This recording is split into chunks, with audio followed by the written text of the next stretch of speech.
Vai fazer a prece sem música hoje? Vai ser sem música hoje. Mas não posso fazer com a música. Eu já desliguei lá já. Daí não dá para ligar mais. Mas pode fazer, tranquilo. Vamos lá. Pode fazer o prefácio do Evangelho. Os Espíritos do Senhor que sós vem todos os céus, quais nem se exerce seu movimento receber aos olhos do seu comando, esparram-se por toda a superfície da terra, semelhantes estrelas cadentes, virar os caminhos e abrir os olhos aos céus. E eu vou de verdade que são chegados os tempos que decidam o seu verdadeiro sentido, para chipar as trevas, confundir os orgulhosos, e glorificar o justo, as grandes guardas dos céus, que são como o som de trombeta, e o canto dos anjos seriam associo. Nós, as homens, pregamos o conceito da vossa palavra, homens e irmãos aqui amados. Aqui estamos junto de vós, amai-vos também uns aos outros, e dizei do fundo do coração, fazendo a vontade do Pai que está nos céus. Senhor, Senhor, podereis entrar no reino dos céus. Nós de Deus, de Jesus, tá? Agora aberto o estudo, aberto o estudo por céu. E aberto o estudo. É isso aí. Muito bem.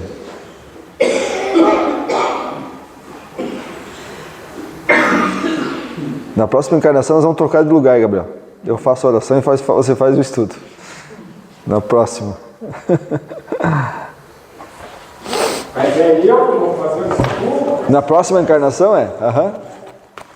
Mas eu que vou fazer o estudo? Na próxima encarnação daí.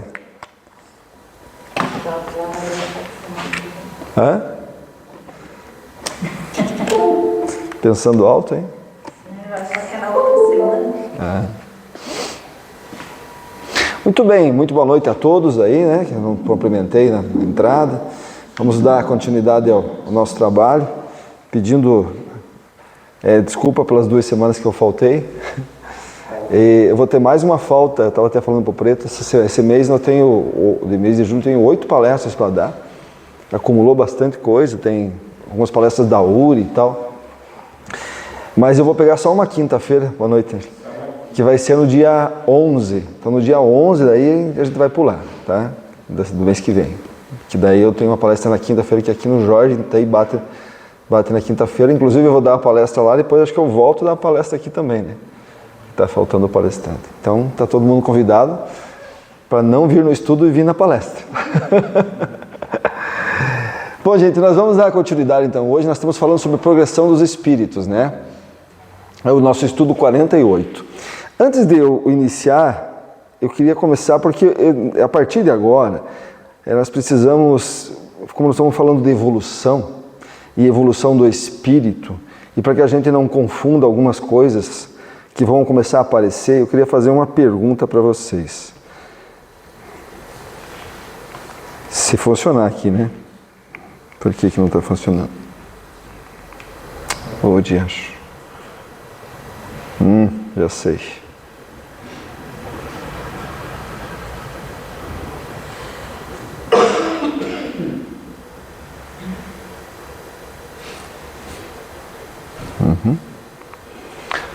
Qual o sentido da vida?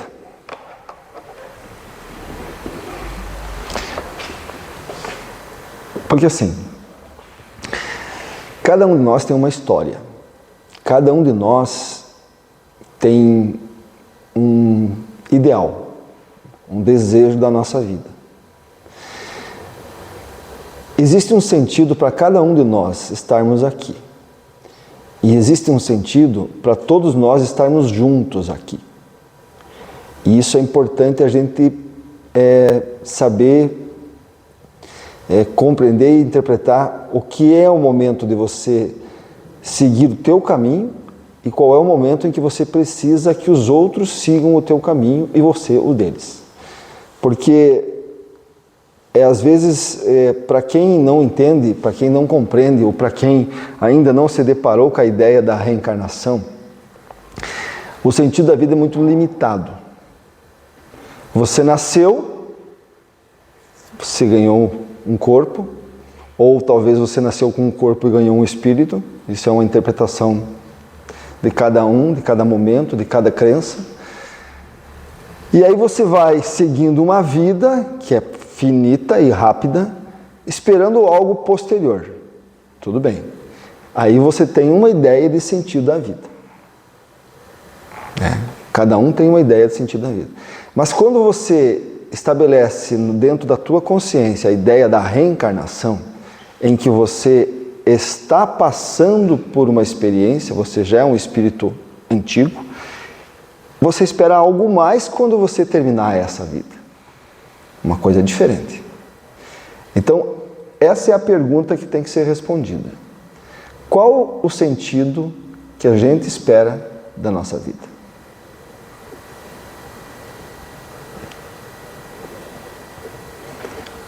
O que você veio fazer para cá? Qual o objetivo? Primeiro deles, qual que é? Batendo a ideia de que você está experienciando coisas aqui. Então, qual é o objetivo de se vir para cá? A resposta é uma só, e é bem rápida, é bem simples. Sabe qual? Isso, exatamente. O nosso sentido da vida tem que ser evoluir, progredir. Agora, como eu disse, se você tem uma ideia de que a vida nasceu nesse corpo agora, a ideia tua de evoluir talvez seja bem diferente daquela ideia que nós reencarnacionistas temos. Por quê? Porque talvez seja a ideia de que você precisa construir algo aqui na matéria, aqui, para depois ser beneficiado lá. Quem entende a reencarnação sabe que você não precisa construir absolutamente nada aqui. Você precisa evoluir. Você precisa implantar um patrimônio moral e não um patrimônio material. É diferente, tá? Por que eu estou falando isso? Porque a partir de agora, as perguntas que nós vamos ter são exatamente relacionadas a essa progressão. E se vocês estiverem muito ficcionados na tua vida material aqui, vocês perdem todo o sentido do que nós vamos estudar agora. Nós precisamos focar de que nós estamos aqui para evoluir. Oi, boa noite. Ok? Eu vou passar um vídeo, que eu vou ter que fechar aqui para passar, que eu achei muito interessante esses dias atrás que eu tirei, que dá para nós um norte relacionado ao que é esse sentido da vida, tá bom? Vamos lá. Tomara que ele funcione. Passa. Não funcionou. Não funcionou. Mas eu já sei o problema.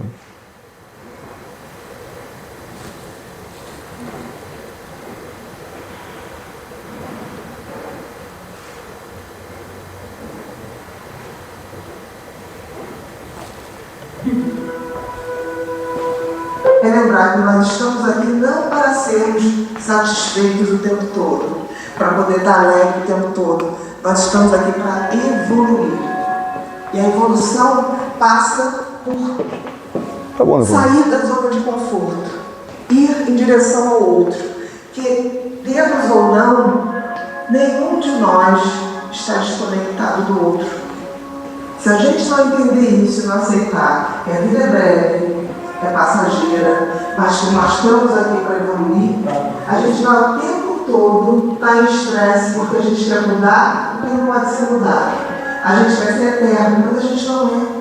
Justamente não podemos ser eternos, porque senão não cumpriríamos nossas tarefas.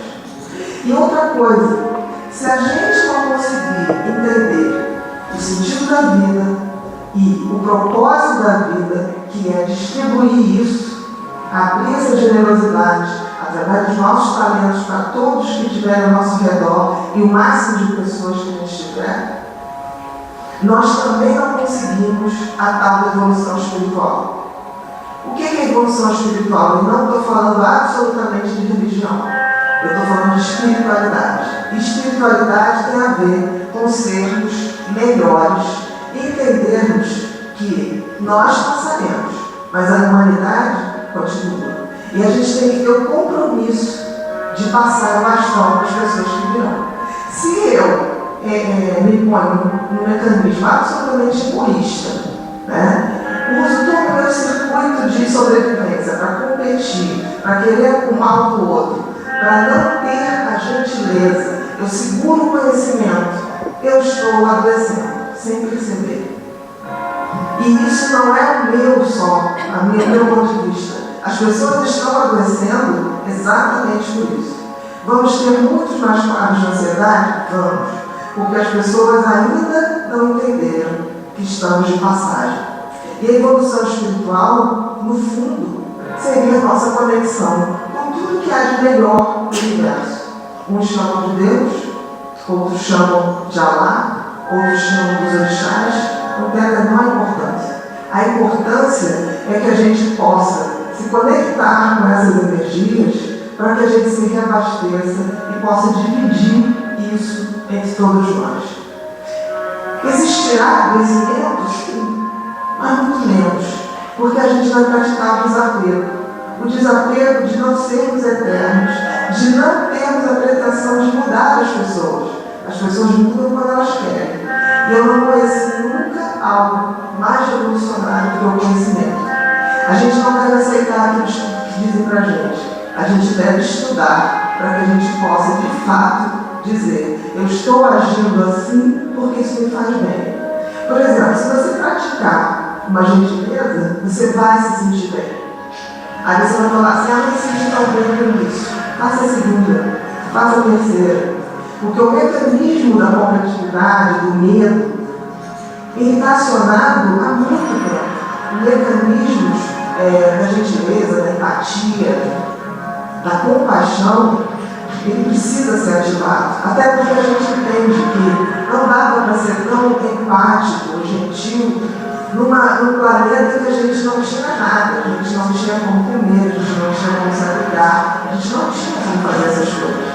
Mas hoje nós temos. E o que a gente está fazendo? A gente se comporta como crianças que querem seus brinquedos sozinhos a gente. Enquanto qualquer um no mundo estiver mal, nós também estaremos. É difícil raciocinar assim, mas a física quântica prova que não estamos desconectados de nada. Ao ferir uma pessoa, você se fere também. Ao fazer mal para uma pessoa, pode ter certeza que você está fazendo mal para você mesmo. Se a gente não entender que essa base do adoecimento está na nossa mão, está no nosso conhecimento, a gente vai evoluir para adoecer. Eu nunca vi uma pessoa que esteja ciente do sentido da vida real, do propósito da vida real, e que acredite na transcendência da vida, energeticamente falando, que pare para adoecer. É difícil. Mas a grande dificuldade é que a gente tenha essa noção. Então, assim, eu peço a vocês que, se não levarem nada daqui hoje, que levem, tipo assim, que se respondam: qual o sentido da minha vida? Se você responder só coisas práticas, tem alguma coisa errada. O seu filho, a sua família, isso tudo é um meio, mas não é o fim do sentido da vida. O sentido da vida é muito maior. E aí, se a gente pensar bem, tem um toque divino na evolução espiritual? Acho que sim. Eu chamo Deus do design do universo, porque eu tenho profunda vibração. Principalmente ele criou e fez a coisa mais extraordinária do mundo, que é o nosso cérebro. E aí eu deixo com vocês uma imagem que eu acho que vale mais de 1000 palavras, que é a imagem de Miguel Ângelo, no quadro lindo que está lá na Capela Sistina, que é a criação do primeiro homem. Né? E reparem um detalhe, não sei se vocês estão vendo aí, tá? Estão vendo Deus? Lá no cantinho? Vocês repararam que Deus está dentro do meu cérebro? Deus é o cérebro do Senhor. De alguma maneira, Deus criou, fez a sua melhor criação do cérebro humano. E isso criou um motivo. Talvez porque, através dele, se comunique com a gente tem que abrir essa verdade, esse cérebro, de forma a sermos mais humanos na acepção mais concreta e transcendente da palavra. Muito obrigada.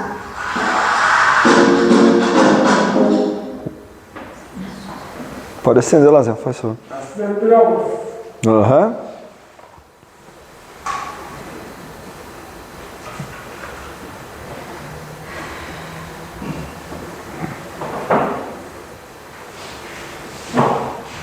Então, interessante, né?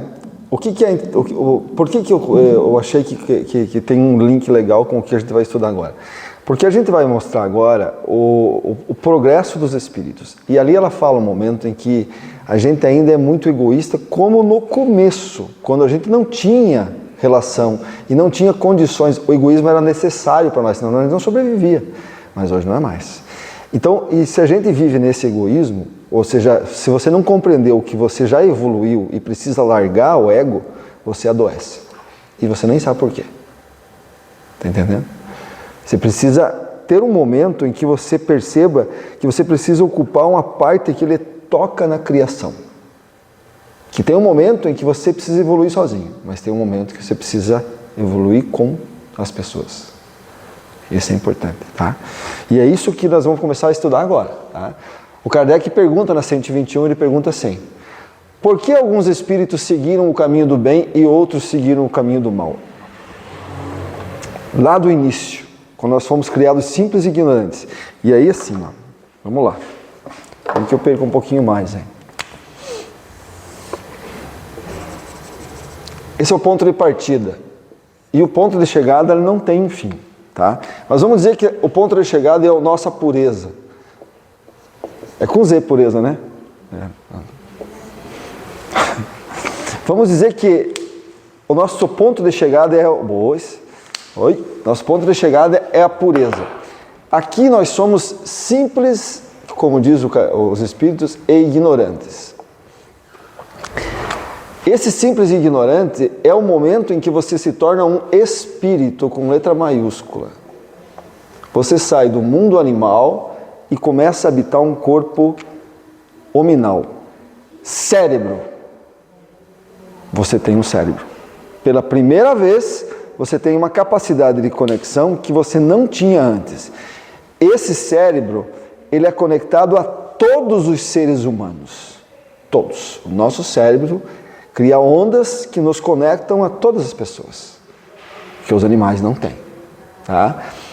A partir daí, você segue um nível de evolução até a sua pureza. Aqui você é todo ego. Todo. Completamente. Você segue só aquilo que é bom para você. Ok? A ideia é que à medida que nós formos crescendo, isso aqui vá reduzindo. Essa é a ideia. Isso é evolução. E é por isso que a gente experiencia aqui na carne experiências com pessoas, que é para a gente começar a perder o ego. Eu sempre brinco assim, quando você nasceu, é só você. Aí você chora porque você quer chupeta, chora porque você está com fome, chora porque você quer que te limpem. Você só pensa em você. Tá? À medida que você começa a conviver, você começa a ter amigos, mas ainda não é aquilo que vai te mudar, porque você não vai jamais amar mais um amigo do que você. Ele serve para ir aos poucos desmaterializando. Quando você ama alguém e resolve mudar a tua vida individual para viver uma vida a dois, você mudou toda uma área cerebral. Mudou tudo. Porque a partir daquele momento, teoricamente, né, gente? Teoricamente. Você começou a dividir tudo que você tem com essa pessoa. Metade daquilo que você tem agora é dela. E você precisa dar atenção, você precisa dar oportunidades que você daria só a você. Agora você tem que dar para outra pessoa. O teu cérebro mudou completamente. E vem aí uma terceira fase, que é a fase do filhos. Aí quebra as pernas tuas completamente. Porque já não é mais algo que encostou em você e veio para você. É algo teu, que pertence a você. E aí você perde mais ainda o tal do ego. Porque às vezes você tem que largar de tudo que está fazendo, ou todos os teus planejamentos, os teus ideais, por causa dos filhos. É mais um ataque ao ego. Essa é a ideia. Estão entendendo? Cada vez mais, nesse sentido evolucionista, que você vai tendo essas experiências, mais você vai aprendendo isso. Agora, quando você está a uns, vamos dizer que aqui dá 1 metro de distância, quando você está a uns 10 centímetros de evolução já, que é mais ou menos onde nós estamos, é importante você compreender que na reencarnação, quem são seus filhos? Quem são? Quantos filhos você já teve até aqui? Talvez a Rose um dia foi minha filha. Ou eu fui filho dela. Aí a tua consciência tem que ampliar. Porque você tem que começar a perceber que se eu pude amar ela e trocar minha vida por ela, por que eu não faço isso agora? Por quê? Nós reencarnacionistas precisamos perder a ideia do sentido da vida desse momento, como ela falou. Entender que nós vamos passar e a humanidade vai continuar. Mas entender que nós somos todos irmãos. Um momento ou outro, a gente vai se encontrar. Hoje, numa família, em Itaiópolis. Ontem, talvez, num outro planeta. Mas a gente estava lá. Vocês estão entendendo o que eu estou querendo dizer? Quanto antes você entender isso, menor será o seu ego. E mais evolução você chega. Porque a ideia é essa. Evoluir é perder o ego. Parar de ser egoísta. Como ela disse, lá no começo, aqui, a gente não tinha o que fazer. A gente tinha que se virar. Mas hoje a gente tem. Hoje tem como se abraçar. Hoje eu tenho como ser mais fraterno. E acho que o sentido da vida está aqui, nesse ponto. A gente chegar aqui, chegar a certa maturidade e perceber assim, peraí, olhar para trás e o que eu fiz até agora com a minha vida? Eu só pensei em mim, eu só pensei nos meus filhos, então a partir de agora eu vou começar a pensar em outras pessoas. Porque eu preciso mudar a minha consciência. Está entendendo? Isso é seguir o caminho do bem. Seguir o caminho do bem é tirar o foco de você e olhar para os outros. Tem gente que consegue fazer isso mais cedo. Tem gente que não. Só vai perder tempo. Olha o que o Kardec responde. Não. Porque alguns espíritos seguiram o caminho do bem e outros do mal? Não tem eles o livre-arbítrio, eles dizem assim. Cada um escolhe a hora que quiser. Tá? Deus não criou espíritos maus, criou simples e ignorantes, ou seja, tão aptos para o bem quanto para o mal. Os que são maus, assim se tornaram por sua vontade e atrasam. Ser mau, eu já cansei de dizer por aqui, não significa que você é um serial killer, significa que você só consegue olhar para o teu umbigo. Isso é ser mau. Tá? Tem um momento em que você começa a despertar para isso. Reencarnacionistas têm que despertar antes. Por quê? Porque conhece o processo todo. Estão entendendo? É para isso que a gente estuda e para isso que a gente está aqui. Legal? Perguntas? Entenderam? Show. 122, que é uma pergunta chave do Livro dos Espíritos. Como podem os espíritos, em sua origem, quando ainda não têm consciência de si mesmos, ter a liberdade de escolher entre o bem e o mal? Há neles um princípio, uma tendência qualquer que os leve mais para o lado ou para o outro? Quando a gente está aqui que não tem consciência nenhuma, existe alguma coisa, alguma energia, ou existe algum fator que faz você ir mais para um lado ou para o outro? Perguntas. Respostas. O livre-arbítrio se desenvolve à medida que o espírito adquire consciência de si mesmo. Então, à medida que ele vai se conscientizando de quem ele é, o livre-arbítrio vai tomando conta. Não haveria liberdade se a escolha fosse provocada por uma causa estranha à vontade do Espírito. A causa não está nele, mas no exterior, nas influências que ele cede em virtude da sua espontânea vontade. Esta é a grande figura da queda do homem e do pecado original. Uns cederam à tentação, outros resistiram. Entenderam a resposta? Influências assim que podem dirigir a vontade deles, pode ser através da família, da educação. Mas quando você não tem isso, você começou lá, numa tribo, entendeu? Você começou onde você não tinha uma família, você começou a viver em agrupamento. Então é o início de tudo, você não tem o que puxe, sabe? Mas aí, a partir daí, sim, as experiências vão mudando. É por isso que é assim, que fique bem claro isso. Quanto mais evoluídos nós estamos, menos tempo nós passamos aqui na Terra e mais tempo nós passamos no plano espiritual. Quanto mais no começo da evolução, não há necessidade de você precisar do plano espiritual, você precisa de experiências aqui, na carne. Então a reencarnação é super rápida. Está entendendo? Muito rápida. Você fica pouco tempo lá. Chegou, já está com planejamento de novo e assim você vai seguindo. É como os animais acontecem. Os animais não ficam muito tempo lá, até porque é mais complicado. Já tem outra reencarnação, a reencarnação para que vá aprendendo. À medida que nós chegamos à consciência, a gente vai fazendo o quê? Vai tendo mais experiências no plano espiritual e depois vem praticar aqui. Então você fica mais tempo lá. Quando o André Luiz escreve os livros, lá para a década de 40, ele fala que tem espíritos lá que estão 30, 35, 40 anos esperando uma reencarnação. Eu digo para vocês, quando vocês voltarem para lá, a não ser que vocês tenham missões diferentes e necessidades, porque aí você às vezes passa na frente da fila, tá? Mas o ideal é que nós vamos ficar mais de 80 anos, pelo menos, até reencarnar de novo.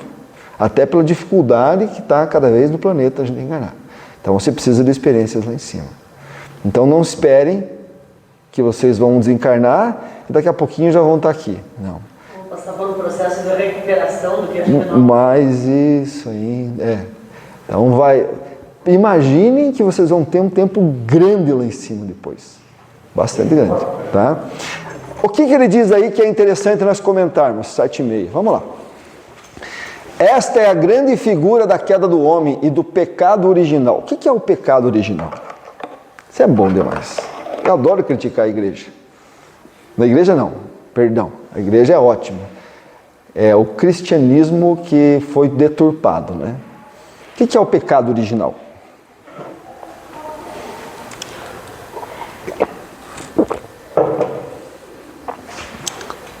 Pecado original. É esse momento catastrófico que uma senhora, uma mulher, meu Deus, todos a gente devia ter, e um homem fraco trouxe para nós esse grande problema. Uma mulher, sei lá, vou usar um termo aí. O pecado original, segundo isso nem a Bíblia tá? Isso foi criado, essa ideia começou com Santo Agostinho, lá pelo século IV, mais ou menos, quando os romanos começaram a intervir. A ideia deles é o seguinte: quando o Deus criou Adão e Eva, criou eles imagem e semelhança de Deus. Então eles eram imaculados. O que é imaculado? Não tem pecado, tá? Porque Deus não tem, então se é semelhança, tá. Chegou um certo momento em que eles receberam uma tentação do demônio, né? Que é a serpente que está ali. E ela tentou a Eva e a Eva caiu na tentação. E deu para o Adão também comer o fruto que Deus disse para eles: daquilo ali não comam, comam de todos eles, mas não comam daquele. E eles comeram. Foi o momento em que eles foram contrários às leis de Deus e pecaram. A partir daí, toda a descendência de Adão já leva o pecado original. Ou seja, nós somos maus na largada. Essa é a ideia que tem o cristianismo. Isso é o pecado original. Agora vamos interpretar isso. O que ele está falando? Porque tem um simbolismo. Do que ele está dizendo aí? Lembra do começo aqui? O que nós temos no começo? Qual é o pecado original nosso? O ego, o egoísmo. Esse é o pecado original. Que é o que a gente tem. Por quê? Porque a gente segue aqui instinto. E o instinto, meu amigo, se você está aqui e está passando fome, você come a cria. Está entendendo? Não é que você é mau, você tem um pecado original. Sobrevivência. Essa é a ideia. Mas aqui você come a tua cria? Não come. Está entendendo?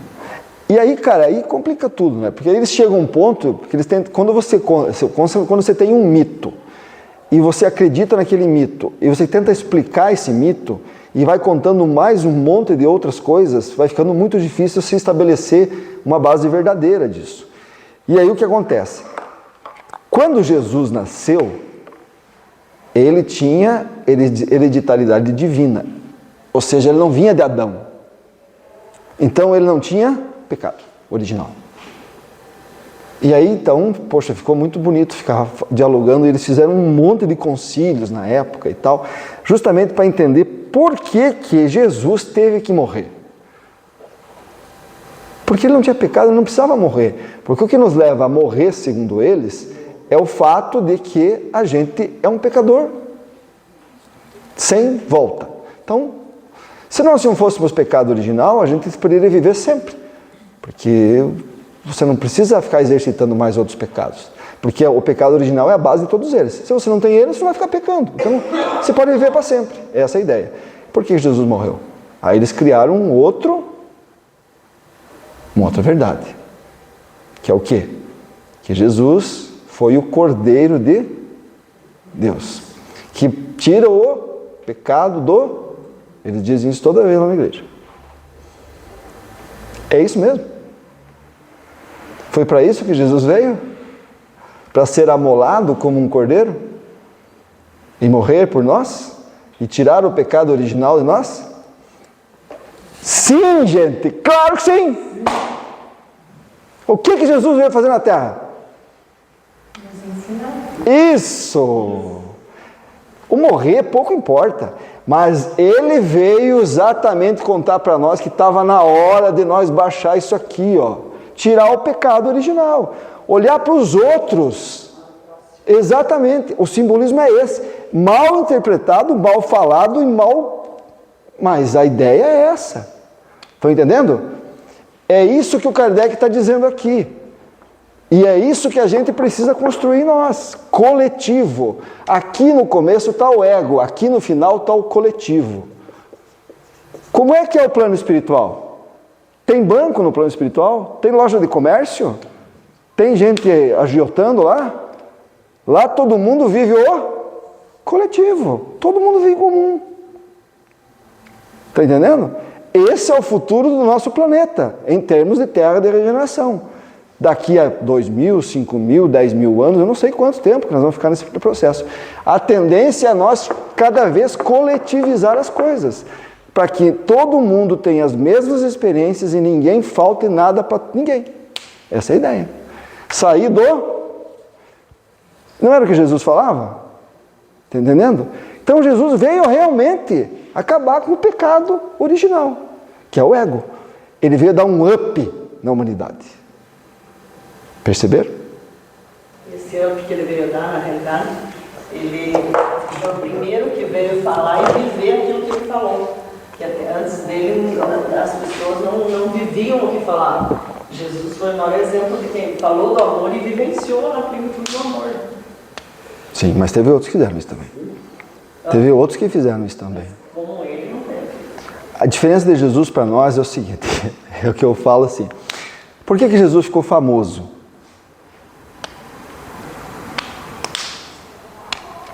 Por que os apóstolos saíram pregar e todo mundo se encantava com a ideia de Jesus? Porque ele ensinou, porque ele fez milagres, porque milagres um monte de gente fazia, até os apóstolos faziam. Por que Jesus ficou famoso? Por que ele chamou a atenção do mundo? Porque ele morreu e ressuscitou. Isso. É isso aí. Essa é a única diferença de Jesus para todos os outros missionários que chegaram. E ele fez questão de mostrar que foi isso que aconteceu, não foi? Quando ele morreu, ele se mostrou para quem? Para Maria, Maria Madalena e a outra Maria, irmã da Marta. São os 3. Primeiro, naquele tempo, se você não tivesse o WhatsApp, como era a melhor forma de passar a informação? Primeiro você mostra para as mulheres, porque as mulheres falam para todo mundo, né? Pronto, já começaram a contar para todo mundo. Jesus está vivo, vivo. Aí ele foi lá, se apresentou para os apóstolos, pegou Tomé e disse, não, você está louco, pega aqui, ó, experimenta. Né? Se apresentou para os caras em Maús, né? Chegou a dormir com eles, jantou com eles e disse, encontra, eu estou aqui, ó, sou vivo. Deu uma palestra para 500 pessoas na Galileia, os 500 da Galileia, em perispírito, para mostrar que a morte não acaba com ninguém. Essa foi a ideia. E por isso ele ficou famoso. Por isso escreveram um monte de coisa dele, por isso ele ficou, praticamente foi o que levou a ideia da vida para todo mundo. Vida. Estão entendendo? Os outros fizeram igual a ele. Vivenciaram. Você pega um Buda, por exemplo. Pega um Zoroastro. Eles tiveram uma vida muito parecida com a de Jesus. E não se iludam, gente. Teve a história, por exemplo, se você for lá nos egípcios, a gente sabe que os egípcios são capelinos, né? A gente contou essa história aqui. Quando eles vieram do planeta deles, lá teve um espírito puro que encarnou e fez a mesma coisa que Jesus fez. Veio dar um up. Se você escutar a história de Horus, é exatamente a história de Jesus. É uma mitologia egípcia. Está entendendo? Porque eles trouxeram isso de um outro planeta. Sempre funciona assim. Sempre. Sempre funciona. Vem um espírito puro, encarna e mostra que a vida não termina. Horus foi assim. Veio de uma virgem, a história é bem parecida. Morreu, mas não passou pelo mundo dos mortos. É assim. Estão entendendo? O que eu estou falando com isso? Para que a gente entenda que tudo é um processo. Não é não tem nada de santo nisso, nem mágica nisso. É um processo para que a coletividade cresça. E vamos a cada dia entendendo que nós não estamos sozinhos aqui. Que nós sozinhos aqui não somos nada. A gente precisa de todos. E esse é o caminho das mãos. Entenderam? Entenderam?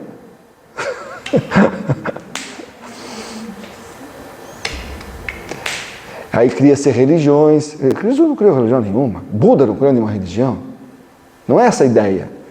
Entendeu? A ideia é transformar consciências no momento certo. Né? E vai vir de novo. Como está no livro da Gênesis do Kardec. Ele diz, vem, não sei quando, que 1000, 2000, mas que tipo? Será que vai vir encarnar de novo? Claro que não. Porque nós já vamos estar lá num conhecimento completamente diferente. Né? Talvez um espírito puro que vai conversar conosco no plano espiritual, sei lá, dar um up. É totalmente fora da nossa ideia entender isso. Porque o que nós temos de conhecimento desse momento aqui, não tem como. Nós não chegamos a ter essa... O nosso cérebro não consegue codificar isso aí. Por isso que a gente tem dificuldade de entender. Tá. Beleza? Perguntas? Não andei, né? Não fiz nenhuma pergunta, mas já acabou o nosso tempo.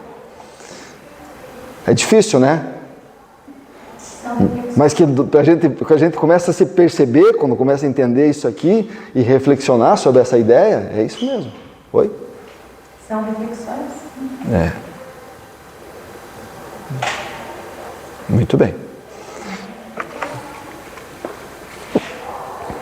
Jesus demorou para ser aceito, né?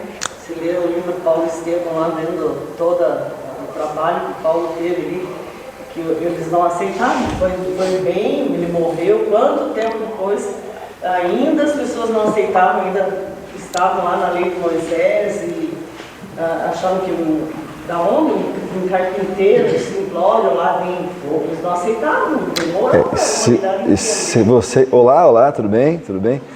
Se você começar a perceber, por isso que eu falo, não existe nada errado. O Império Romano, foi na hora que o Império Romano adotou o cristianismo que o cristianismo cresceu. A ideia de Jesus ficou grande, só que eles aí usaram todo, né? Mas agora está na hora da gente começar a voltar a entender Jesus de forma certa, como eles entenderam até o século II ou III ali, né? Que era o cristianismo vivenciado mesmo, né? Depois ficou um cristianismo interpretado e aproveitado em benefícios de uma casta, exatamente, é isso aí, né? O Kardec escreve no livro, na Revista Espírita, ele diz assim: em vez de criar a alma perfeita, quis Deus que não fosse senão por longos e constantes esforços que ela chegaria a se desprender desse estado de inferioridade nativa, do ego, né? Gravitar para os seus augustos destinos.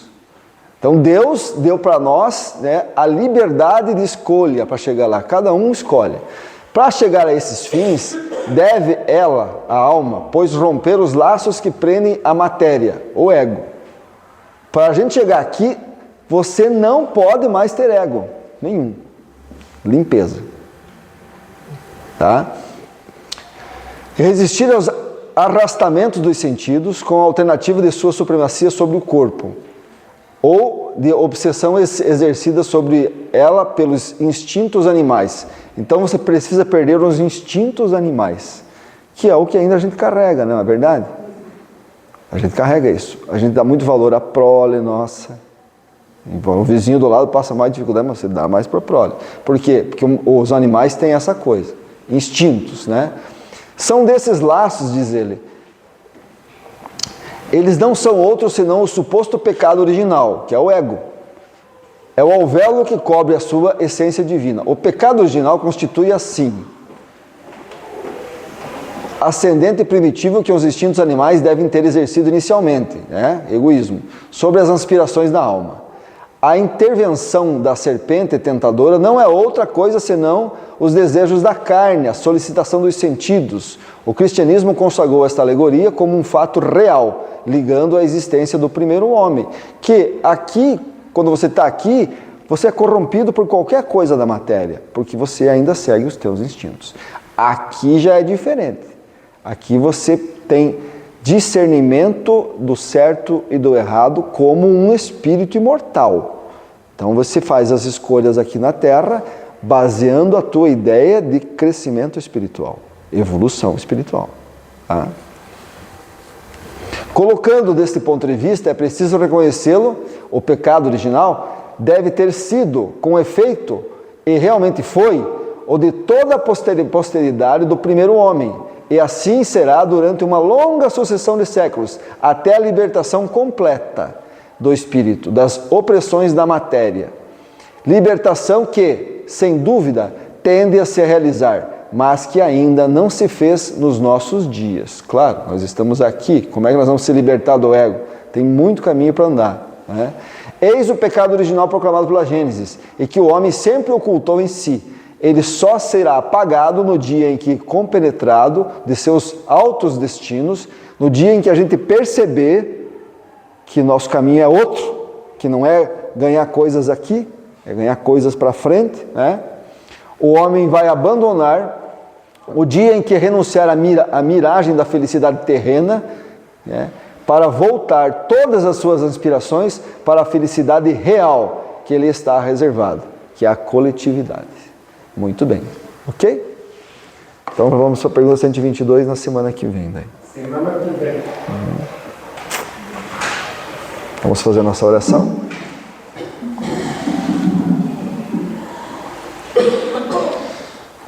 Então vamos agradecer a oportunidade que tivemos dessa noite, de estarmos aqui. Agradecer aos nossos mentores, guias, aos espíritos que coordenam a casa, a esses fluidos regeneradores que a gente recebe nessas quintas-feiras que estamos aqui, ao conhecimento. Vamos agradecer então, hoje especialmente, já que falamos dele, a esse Espírito que tão devotadamente cuida da gente e que não vai deixar que nenhuma das suas ovelhas se percam. Obrigado, Mestre Jesus, por ter nos vindo inspirar, nos ajudar, nos conduzir. Que possamos levar esse conhecimento um pouco para dentro da nossa consciência, mudar um pouco o nosso foco da vida e transformar aquilo que nos é passível no nosso processo de função na Terra. Em nome de Jesus e em nome de todos os espíritos que trabalham para a nossa evolução terrena, nós fechamos o estudo de hoje e agradecemos. Que assim seja.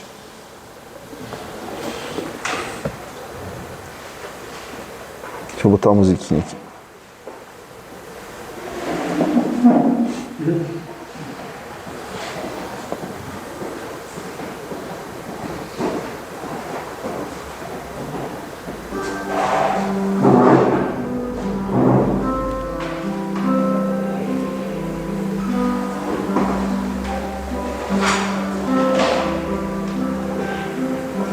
Deus está aqui nesse momento,